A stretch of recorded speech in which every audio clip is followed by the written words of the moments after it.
This is One Crazy Canadian. He's our volunteer reviewer for Saskatchewan and Manitoba. I'd like to say thank you very much for making the effort to come out to Saskatchewan for this mega event. You're welcome. I'll just let him do a quick introduction and we'll have a question and answer afterwards. Okay, as you said, my name is Tom. I review under the name One Crazy Canadian.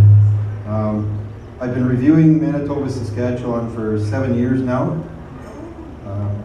I took over from Cache Effect, who they were doing all of the prairie provinces, and they found that a little too much. So Groundspeak asked me if I wanted to be the reviewer for Manitoba, Saskatchewan. I said yes. As a player, my name is Grayling. I come from Calgary, and I've been caching for about 12 years now. I started in mid-2002. I don't have as many caches as a lot of people who have been doing it for less time than I do. I'm more of a cacher of opportunity, where if I'm in the area and there's a cache there, I'll go for it. Reviewing takes up a lot of my time, so I can't go out caching as much as most people can. So what I'm going to do here, I could explain the review process. I'm sure a lot of you would find it rather boring, actually. So I'll just give you a quick overview, and then I'm just going to open the floor up, and if you guys have any questions, general questions, because don't ask me about specific caches, because they just go through my head. I can't remember over 20,000 caches. So one of the things, when you submit a cache listing, it comes into my review queue. And I have a list of all the caches in Manitoba, Saskatchewan that pop up on my computer when I log in. And it tells me, okay, ready for a review and all that. So I go into each individual cache, and I will spend anywhere from a minute to 10 minutes looking at it. It depends on the type of cache, if there's problems, if I have to leave notes, how closely I have to look at things, whether I have to make a judgment call on something. That sort of determines on how long it takes me to do a cache. If everything's good, I just press the button and you'll get a notification in your email. If everything's not good, you'll get a nice little note from me. Now, when you get a note from me on a cache, there's been a problem, a proximity issue or something like that, you'll notice quite a lot is a template. I've got a whole series of templates I use, because to type this out for every cache would just take way too long. So don't feel that I'm trying to be impersonal, but yeah. It's a time-saving device for me. Okay? Now, each province in Canada has one or more reviewers. For instance, in BC they have 4 or 5. Ontario they have 4 or 5. I do both provinces.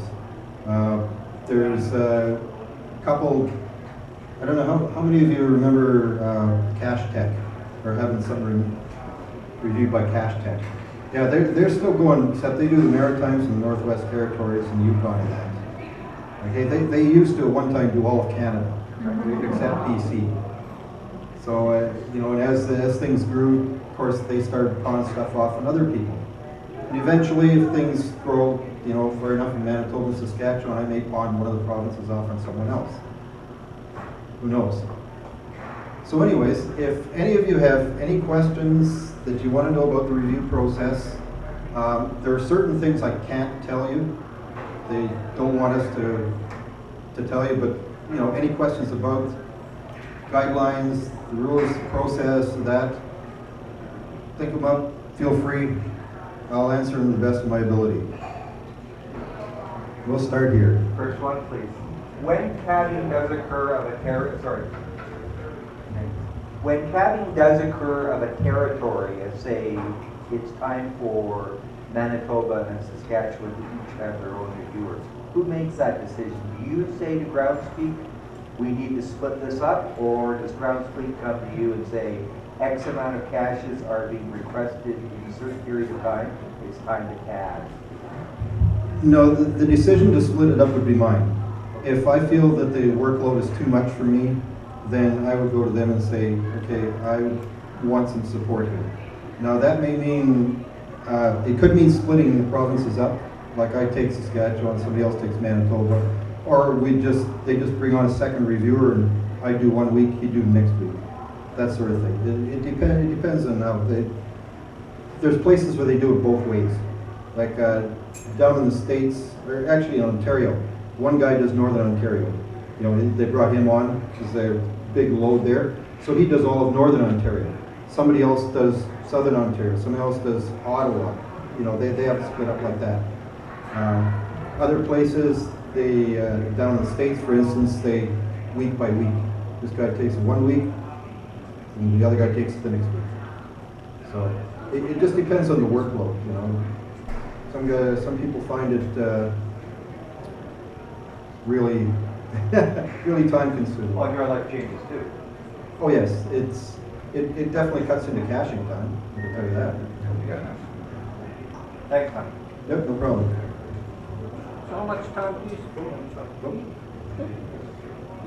you sent me a note last fall to say that Canada Post doesn't allow caches on their boxes. When did that happen? Because we're finding lots of caches on Canada Post boxes. What you'll find, that was about, they really started to crack down on that to me about 2 years ago. There's a lot of caches that were out there before that. Basically, if I, like, a lot of times when something like that, when a cache comes in, okay, if I suspect it's on a mailbox or something like that, I'll go into Street View, Google Street View, and I'll use that and check it out.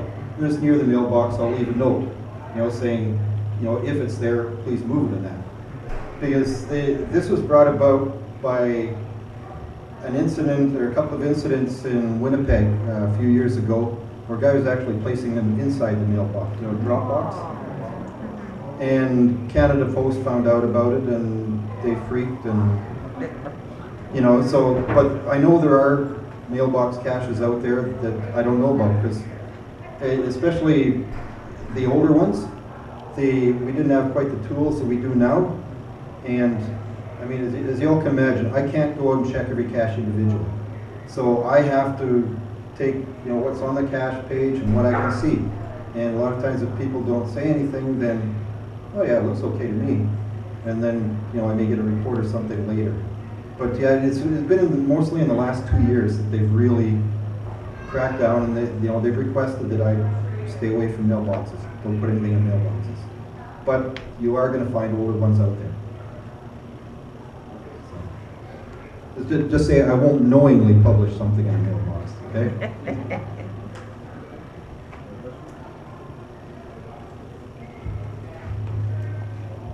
Not so much a question.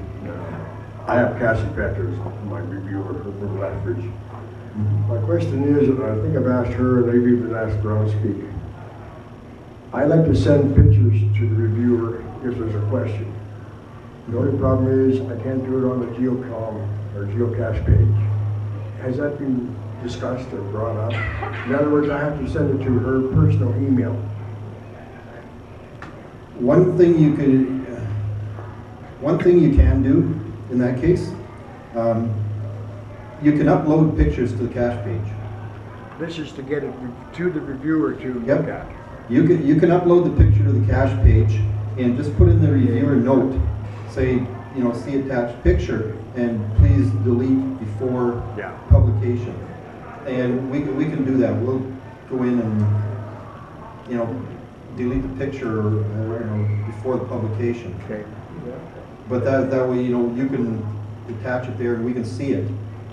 And that would be the best way to do it. I mean, I think Carol would probably work with that. Yeah. So It's pretty easy to get along with. yeah. I had cache flash mob shot down because I referenced another event that was happening the same day, and I was told I was stacking caches. That I don't see the difference between that and satellite events at Omega. The Mega has a certain time frame from, what is it, 10 o'clock? 10 o'clock till 4 o'clock on Saturday. That is the mega event. Right. The satellite events for this are all outside that time frame. My flash mob was too. It was Did it? prior to the event, and the time was prior to it. It wouldn't have fallen I- under your jurisdiction anyway. Yeah, I don't know that. I mean, I can't remember. He said I was stacking. Were they both your Who's- events? No, they weren't both my events either. Where was this? In Nova Scotia. Oh, yeah. I can't answer that. No, I know it wasn't yours. I didn't ever heard the term stacking before. Well, generally, what happened? What that came about, what they call stacking events, is because down in the States especially, they have mega events on a regular basis. And what would happen is someone would have a mega event, and then at the same time as the mega event was going on, they'd have like a flash mob here, they'd have the Geocoin event there, they'd have, all at the same time. That's what they mean by stacking events. That didn't apply here because the flash mob was Yeah. a half an hour before the other events. Yeah, I can't tell you that one then. I was It's- really amazed at it. You'd have to ask, who was that, Cash Tech? Yeah. Yeah, you'd have to talk to him and ask him Well, I why. questioned it, and I didn't get an answer to that. But when I removed that reference, the flash mob got published. Yeah, You can't mention the brand name, but you removed the brand name and you got it. sorry, that's when I can't really help you with. All the guidelines are always up to interpretation. Yeah. They're not rules. Yeah, and that is one thing that, we've got to realize that these are guidelines. They're guidelines for me to follow. Now, there are some that Groundspeak wants us to handle more hard and fast, like the proximity issues, 161 meters between caches. That's one of those things, even though they call it a guideline, they still want us to be, hard on that. Commercial stuff, commercial content, that's another one. But then there's other things that they are guidelines because every area is different. There's certain rules, like for instance, railroad tracks. I try and stick to the 150 feet thing up here. Down in the States, it's a law. Up here, it's not. Okay? But down in the States, it's a law, 150 feet from railroad tracks. Is that regardless of whether there's a fence or a road or? Down there, it is, yeah. But up here, if there's a fence or something, I got no problems publishing it. If there's a fence between the cache and the tracks, for the most part. There are certain occasions when, like if there's a gate and the fence right there, that may be something different, but it's just a fence. Yeah, I've done it before.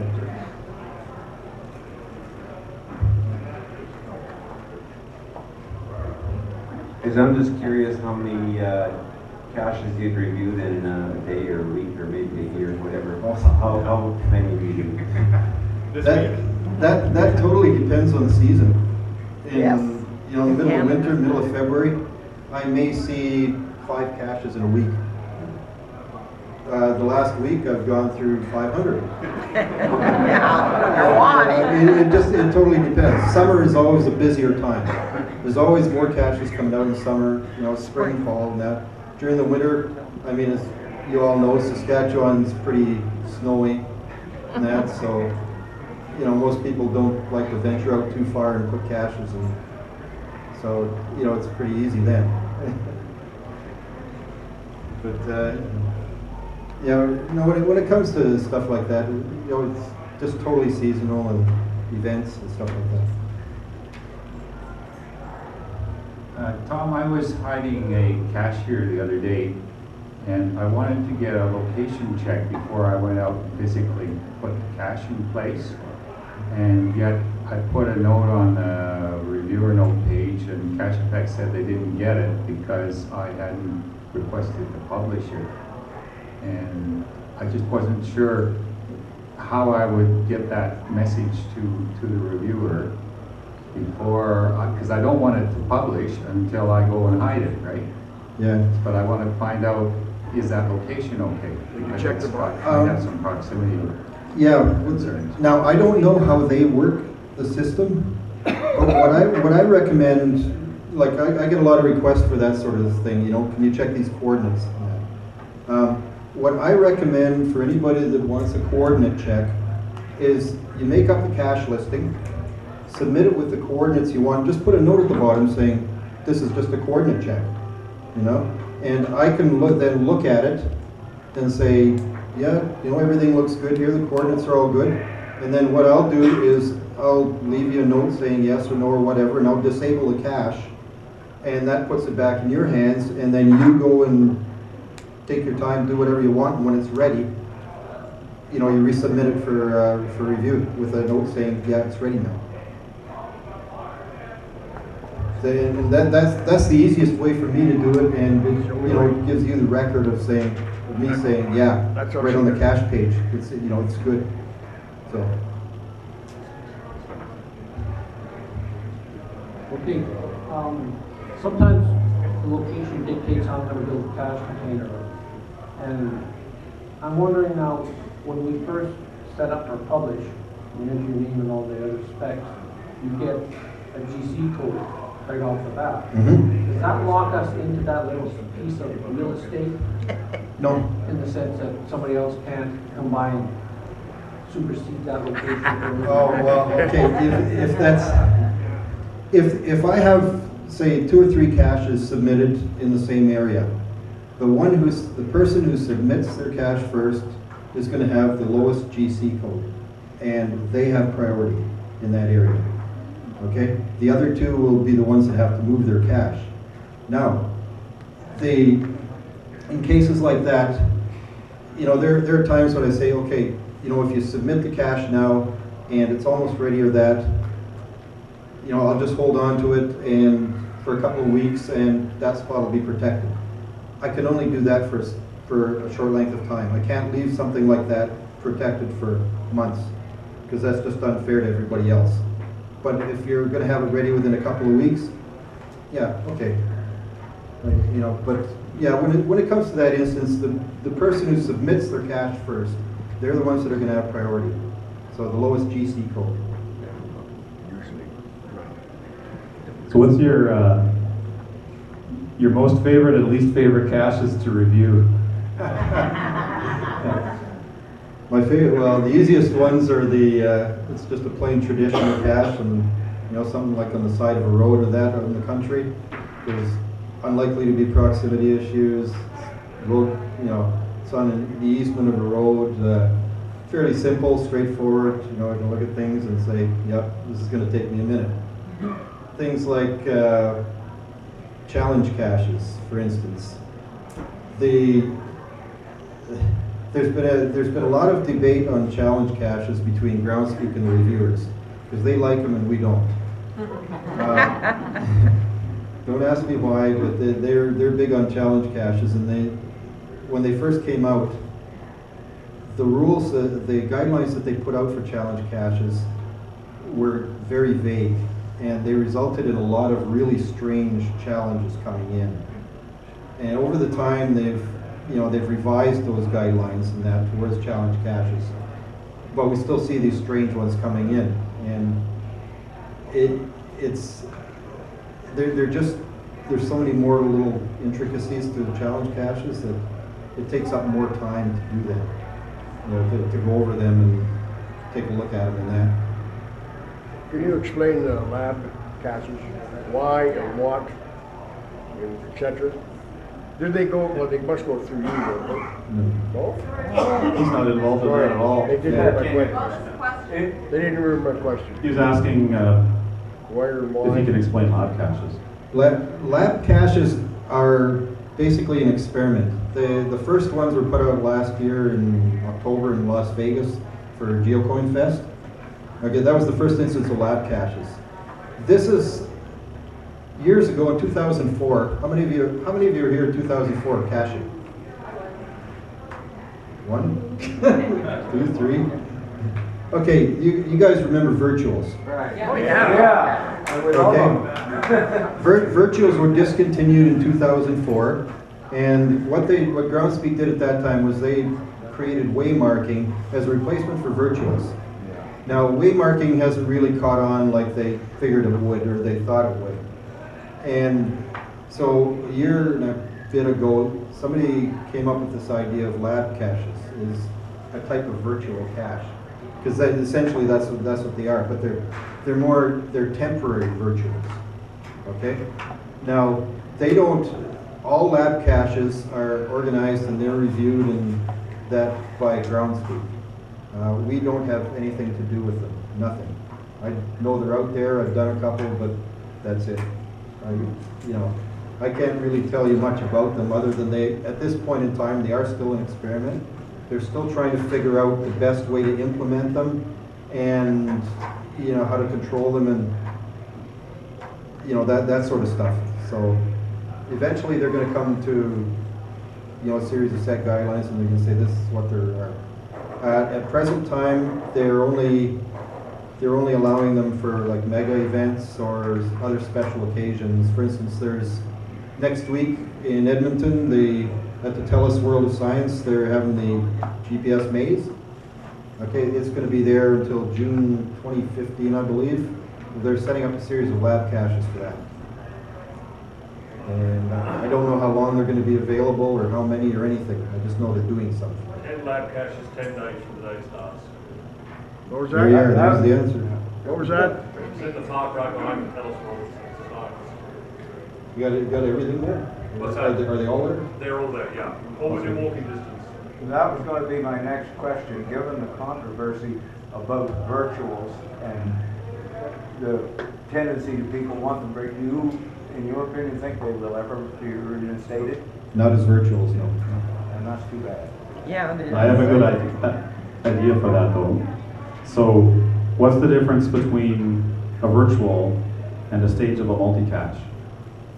Your first stage of the multi-cache can be to gather some information just like a virtual that takes you to a container. You get the best of both. And that's allowed. The thing is, the virtual doesn't need maintenance. Yeah. A virtual didn't need maintenance. Yeah, and honestly, I still get submissions for virtual caches. I've had people email me and say, well, I want to do this. How come there's no, I don't see any listing for virtual cache or any cache type there? No. That's because there's still so many around. Yeah, there are still around. With virtuals, if they disappear or if they're archived, that one's never coming back. Regular caches, if they're archived, depending on the circumstances, I can bring them back. But with virtuals and things like that, they're gone forever. What was the reason why they stopped the virtuals? I can't answer that one. I honestly do not know. I don't know. Virtuals are cool nowadays because the only ones that are left are the good ones. In 2004, I wasn't caching them, but from what I read, you had people creating them at every McDonald's, every signpost. They weren't memorable at all. Tim Horton's Virtual Cache Series of Canada. Yeah. 3,400 virtual caches. And there's absolutely no, I've heard this from others. That's probably why they were That's right. stopped. How does a reviewer say which one's good and which one's bad? Well, I had heard There's that no because there's no logbook. guidelines. So. Say again? I had heard that because there was no logbook beside, Well, that it's not a cache per se. part of the thing about caches is that as the cache owner, it is your responsibility to verify, the finds. Now, obviously, most people aren't going to head out to a cache and check and see if, somebody signed the log each time. You kind of take most people at their words.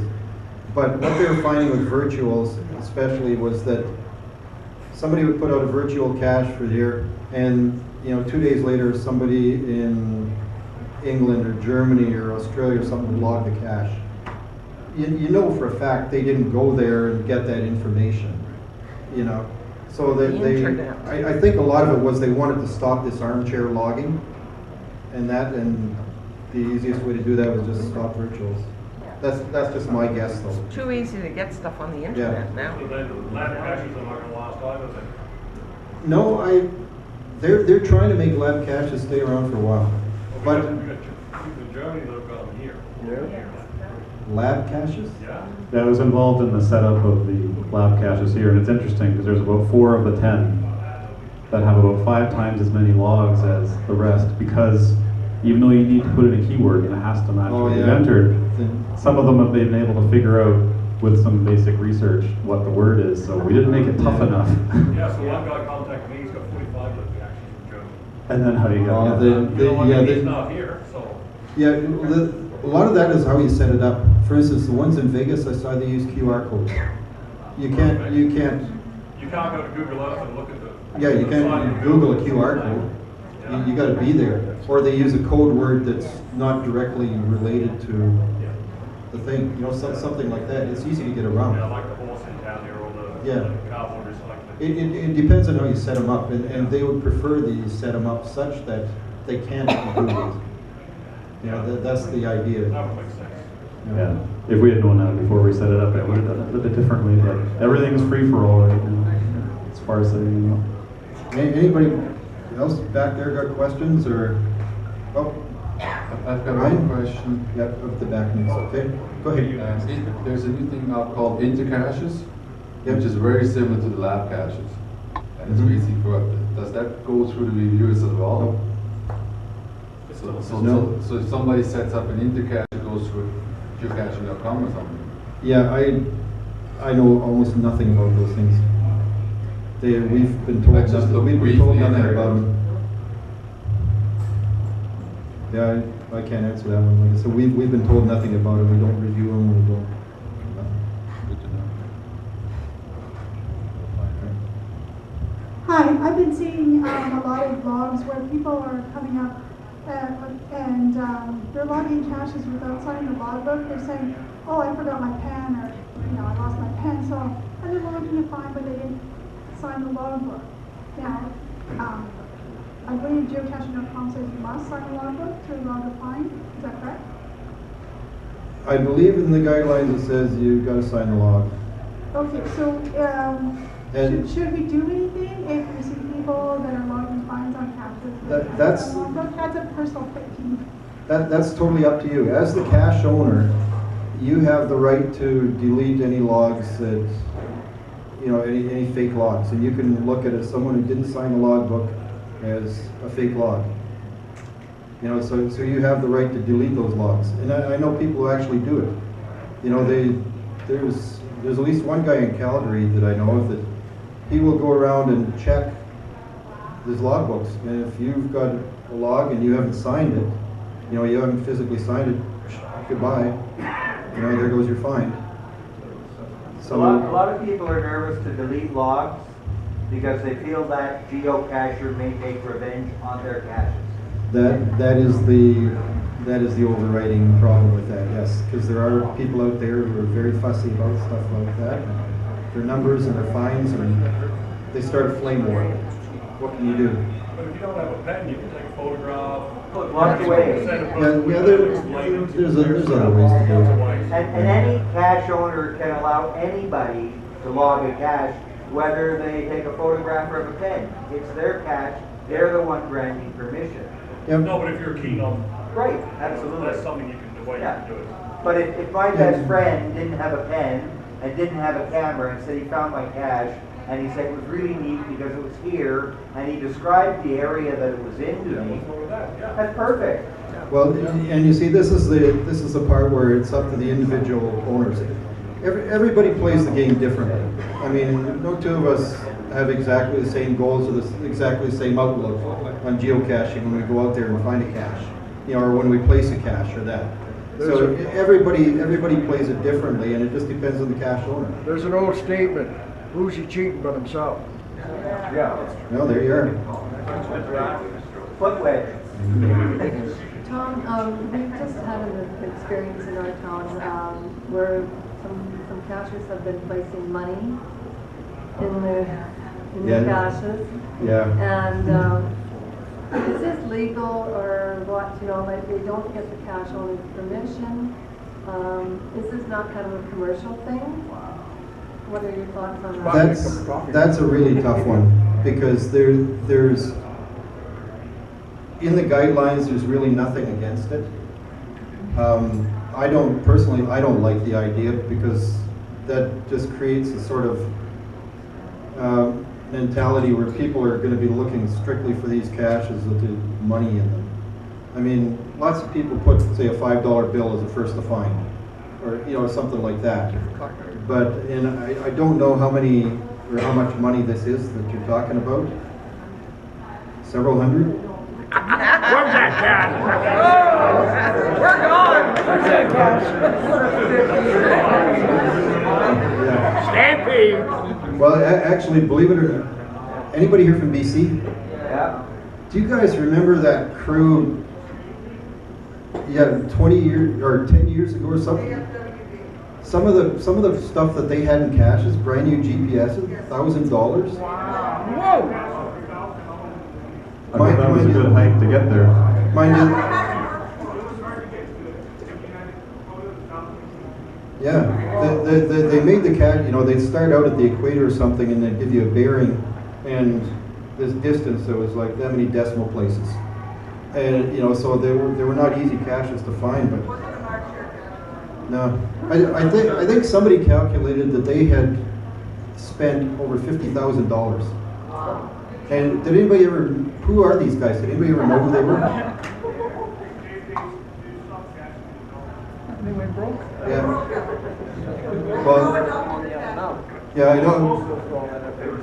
Groundspeak got onto them because of this, for what they were doing, because they're just, they're giving away money and it's their money, but they're not asking anything in return and putting out the caches, but because of the notoriety, shall we say, Groundspeak got onto them and told them to stop it. Now, the difference there is those guys were actually placing the caches. Okay, you're talking about just somebody going into your cache and putting the money in there. It's really tough because as the cache owner, you're responsible for what's in there, but at the same time, unless you're going to check every time, how do you govern what people swap, what people trade? Like I said, there's nothing specifically in the guidelines against it. So I really don't. That would be a question for Groundspeak. Can you specify in your description? Leave no money put in this guy? Same as no photos of spoilers? You could probably do that. I don't know if it'll stop people. As long as it's worth more than what you took out. Well, I think Just- that's the big thing. Just make it a themed cache. Yeah. Bottle openers. This is a themed cache, please trade bottle openers. Something like that. One of the frustrations I find is that you find the perfect place to put a cache, you submit it, and it turns out that there's a stage of a multi within the range. Is there any way to find that out before you have it shot down? The only thing we suggest is that if you find a spot to put a cache, that you take a look at any multis or puzzles in the area and solve them. That's the only thing we can do. I mean, I know where all the stages are, that's why I could tell you, but I can't tell you where they are. So did you? I was just going to comment on that. Oh, okay. Back here? Oh, you're already past it. Back there, Ryan.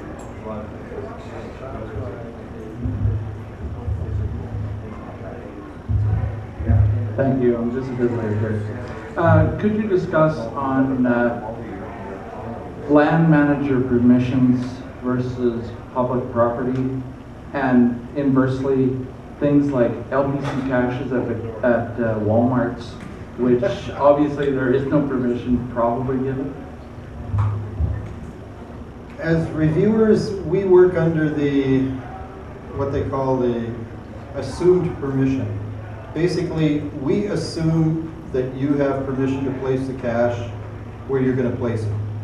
If it's something that's obviously on private property, like if I see a cache that's planted in the backyard of someone's house, I'm going to question it, okay, and require permission. For things like parking lots, public places and that, we assume that you have the permission to do that. If I have any doubts or I have any questions of that's when I'll come back and say, okay, do you have permission to do this? And there are cases where, somebody put something in a Walmart parking lot and next door there's a business there, they've got something, up against the business of that. I might question the business, but not the lamppost, for instance. Because the lamppost, there's people going into Walmart parking lots 24 hours a day. You know, and just somebody parked by a lamppost isn't gonna create a problem, but somebody over in this business over here, if the guy's got equipment in the back locked up and that might be, that's gonna be a bit more of a problem. You know, so it depends on the situation, but basically, like I said, we assume that you have the permission to put it there, and I have to use my judgment to say, yeah, okay, I think that's, you know, okay, or no, I want to question this. There's something wrong with this that I want to know more about.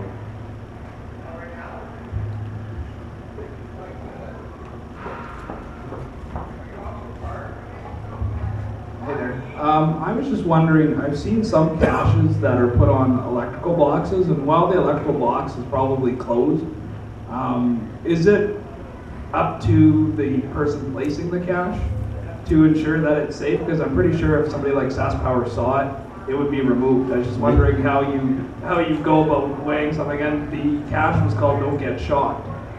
So. Personally, I would prefer that you don't put caches on utility boxes. I know in some areas the utilities are very picky about that. SaskPower, I've never had a complaint from them about anything. So, you know, kind of take it from there. There's no guidelines. And like I said, I would prefer you didn't do it, but... Okay, so we have time for maybe 2 more questions. So. And I know in some areas they actually do allow it. So it's not considered private property on a hydro box or a telephone pole or a guy wire in Saskatchewan? In Saskatchewan. I wouldn't consider it so. Really? Okay. In BC Hydro has made it abundantly clear that is private property. And it actually floors me coming out here to find caches in those places. It really does. So that's just one that. It's just the differences in the localities. For instance, I'm sure some of you have got emails from me regarding caches in cemeteries. Oh, okay. You know, in the guidelines it states that, you know, cemeteries are one of those areas where, restricted areas where they don't want you to put caches. Now you go down the States, you will find caches all over cemeteries, because there are areas down there where they actually encourage that. You know, even though it says in the guidelines that, you know, that it's a restricted area and you're not supposed to put them there, there are places in the States that encourage caches in cemeteries. Up here, I'm more with the guidelines, and I prefer you put them on the outside rather than the inside. Permission always helps. Yeah. Some people actually have permission to put them in there.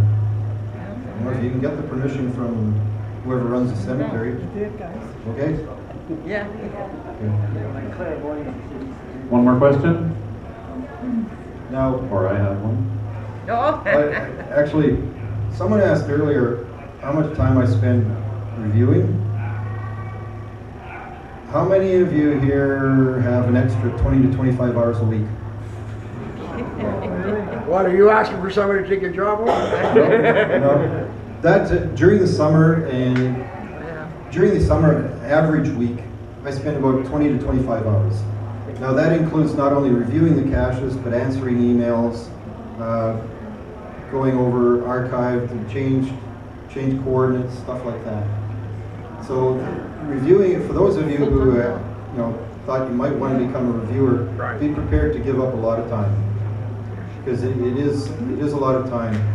And just to let you know, we don't get paid for this. We get the occasional free T-shirt or Geocoin, and that's about it. You know, so thank you very much.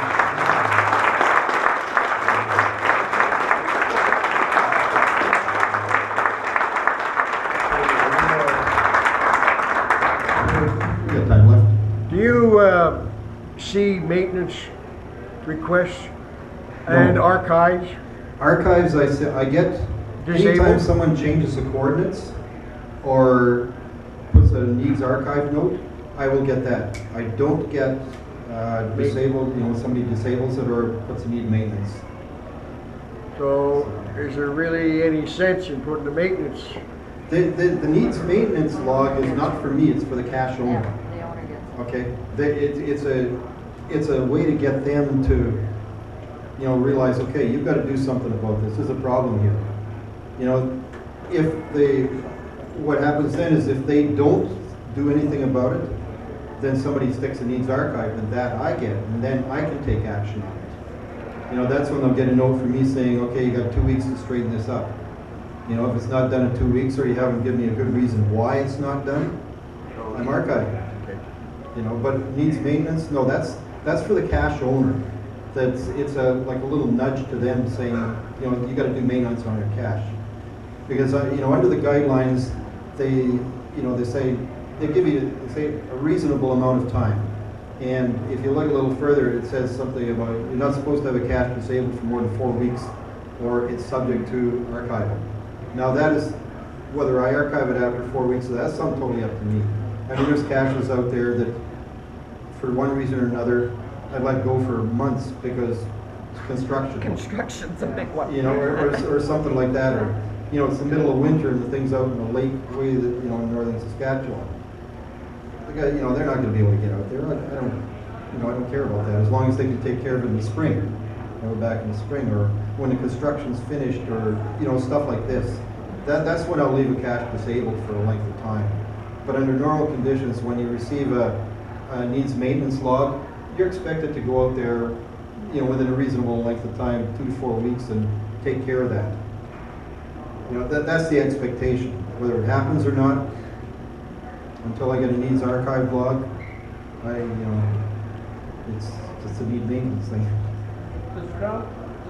We're going to have to cut it off short here because we've got about 4 minutes left before.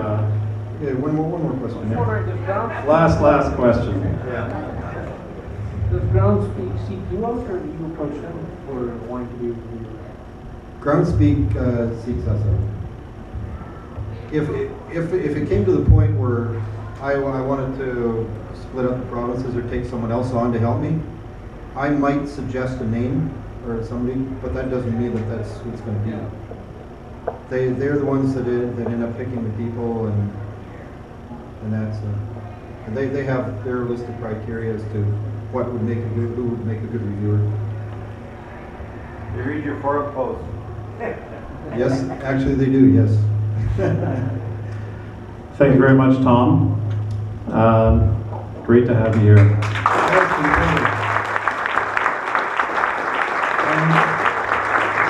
When I say, if you guys have any questions at any time, don't be afraid to email me. Even if we're not in your territory? Well, no, if you're, I'm sure you email your own reviewer. So, in well, just a couple minutes, 2 minutes, we'd like everybody to meet outside. Back in the arena, there's some bleachers there. We're going to do the group photo for the mega. And if I could ask everyone who is able to bring a chair with you over to the arena so that they're available for some of us. Just the wood chairs?